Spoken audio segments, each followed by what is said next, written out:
Subscribe to our YouTube channel for in-depth interviews of India Inc. and press the bell icon so that you do not miss our updates.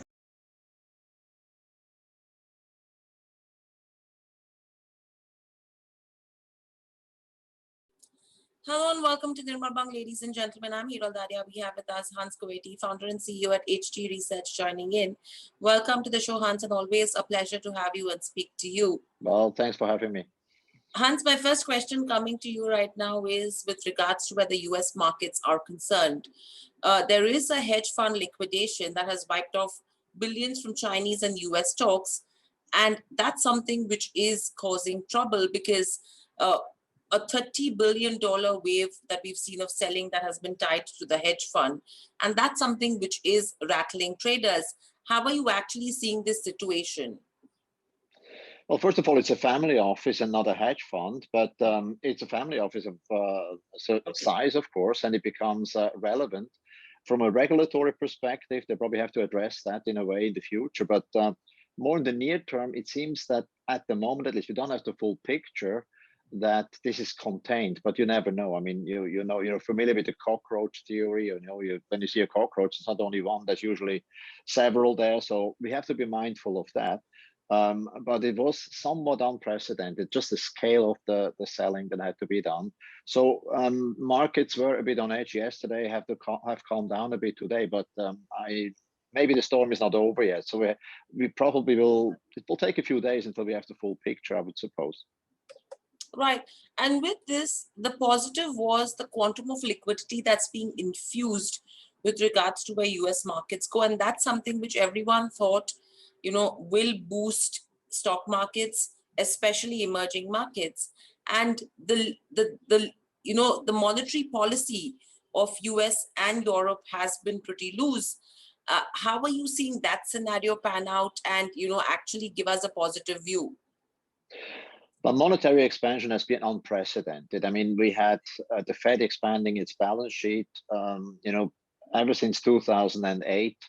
I mean, and over the past 2 years, the balance sheet has doubled. I mean, it's just unprecedented. And on top of that, you have the fiscal spending, 800 billion first, and now under the Biden administration, another 1.9 trillion. I mean, these are staggering numbers. And now, apparently, they're working on an infrastructure fiscal package of about 3 trillion. Now, whether that will materialize or not, we will see. But at the moment, it looks to us that the Fed has absolutely no choice but to keep going. There's no way the Fed can raise interest rates under these circumstances because the debt level is so high that every percentage point in interest rate increases will add about 800 billion to debt servicing charges for the whole economy within 1 year. So that creates a dilemma. I mean, you can put all the liquidity into the system, but at some point when debt levels are too high, it becomes counterproductive. So I'm afraid for the real economy,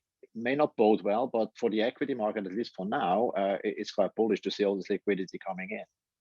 Right. And when you talk about the debt market as well, if you see the US bond yields, Hans, clearly we are below that 1 year high that we saw of almost 1.754.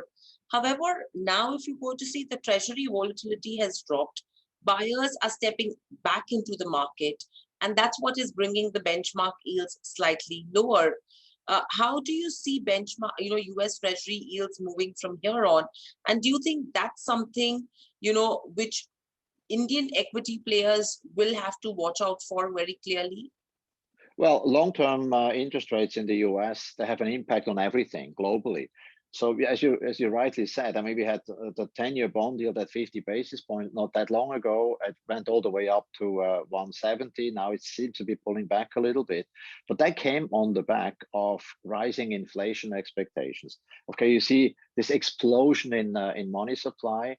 And I think somehow and of course the rising commodity prices as well. So that has led to rising inflation expectations that's pushed long-term interest rates up. But we think that inflation expectations are overblown. I mean, in order to get inflation, just blowing up the money supply is not enough. I mean, to get real inflation and CPI inflation, you will need rising wages. And that's not happening, despite the fact that people are saying that the US economy will grow 7 or 8% over the next two quarters. The labor market is still not there yet. So I think inflation expectations are overblown, and there's actually a buying opportunity in long-term bonds. Right. And then if you see the data that's coming in as well, you have US consumer spending that's fallen in the month of February, and that's the most that you've seen in the last 10 months. Now, with all of this, in spite of this quantum of liquidity and stimulus that the US government is giving out, how do you see Treasury yields moving? Because clearly, if economic data begins to meet expectations with regards to strong growth, and with that, if you have inflation, which is expected to jump relative to last year, when the price pressures are dropping as businesses shut down to fight the pandemic, do you think that's something which will, make Treasury yields continue to rise from here on? No, I don't think so. I think what you just described is an economy which is growing because of the stimulus, and an economy where inflation expectations are exceedingly high. So that's all built into today's prices. And my argument is this, as I just outlined, I do not believe that inflation will go up. In fact, inflation will probably start to come down again, not in the next, probably it will peak first, but then after that 6 to 12 months out, it will be lower. That means long-term interest rates will be lower as well. So an investment in long-term bonds could actually be quite rewarding at this level. Where I'm more worried about is the junk bond market. I mean, the yield spreads between junk bonds and treasuries is so narrow that I would clearly recommend to get out of junk bonds, because there's a lot of hidden risk there, and you will not get rewarded for the risk that you're taking there. Right. And moving away from the US markets to Europe, now, clearly, if you go to see European markets, there's a lot of volatility. Now, there was buoyed by news that the giant container ship, which was blocking the Suez Canal, that has been refloated. Now, do you think that's something which will come and give support to markets? And secondly, there are concerns of the third wave of COVID-19 infections in Europe, which are keeping a lid on the gains. Well, the handling of the COVID crisis in Europe has been, for the lack of a better word, shambolic. I think the politicians really have botched it. And now we have a third wave. Vaccinations are happening, but there's not enough vaccines. And the only country in Europe which has actually done a good job is the UK. They got supplies of vaccines earlier on. They had the right people in place to actually be savvy in crisis management. The European Union has completely botched the whole thing. And that, of course, will have implications. So you're going to have lockdowns again, which by now should be clear to everybody that they do more damage, more harm than good. Because if the lockdowns actually work, Germany has been in lockdown since December, and numbers are going up. So maybe I want to try something else, like what has been tried in Asia. So that is a headwind for Europe. Of course, you will see, again, stimulus, monetary fiscal stimulus, and so on, which keep asset prices up. But for the real economy, I'm afraid that we have to wait a little bit until we have more growth there. Right. And now moving on to the emerging markets as well. Are you seeing prospects improving? Do you think there will be a large flow of funds happening from the European markets, from the US markets to emerging markets? And if yes, which according to you would be the best destination right now? Okay, I think generally speaking, you need a weaker dollar. That usually leads to capital flows into emerging markets. Yes, the dollar has been weak, and it seems to me that there is some counter trend rally going up in the dollar, which could actually extend even further. That's absolutely possible, because the perception is that the US economy has two very strong quarters of growth. Now, in the long run, I believe that emerging markets offer a lot, obviously, I think, but you have to look beyond the next 6 to 12 months. I mean, in the near term, I think it's more driven, fund flows are more driven by currency moves. And I'm afraid that at the moment, the dollar seems to be headed higher before it goes lower again. Right. So where would you place India right now? Because if you have to compare India and China, Hans, what's happened is majority of the analysts are of the opinion that India is the second most attractive emerging market after China. And clearly, with Indian economy recovering from the lows of 2020, that's something which is giving people a lot of confidence right now. Do you think this confidence will continue? I would think so. I think India has done a great job in terms of vaccinations. There's obviously a third wave coming now, which could be a bit of a headwind. And I think if you look at India, you probably want to, again, you want to look beyond the next 6 months. When you invest in India, you look for the next 1, 2, 3 years. And I think then India offers great opportunities. I mean, you mentioned China. China, generally speaking, yes, but China has now started to deleverage. Okay, this is something they wanted to do 2 years ago, and then came the trade war, and then came COVID, and now finally they're starting to try to let some air out of the balloon, and of course that puts downward pressure on asset prices. I think in the long run it's the right thing to do, but it really is. They have to walk a very narrow path between the economic growth and financial stability. So I think China at the moment is a bit in a consolidation. But I think in the long run, it's interesting as well. But I think it could take longer than India will. Right. So right now, if you go to see, we've seen record high levels in this last 6 to 7 months in terms of equity markets for India. Yes, it is a bumpy ride because we are seeing a correction. Then we do see a recovery once again.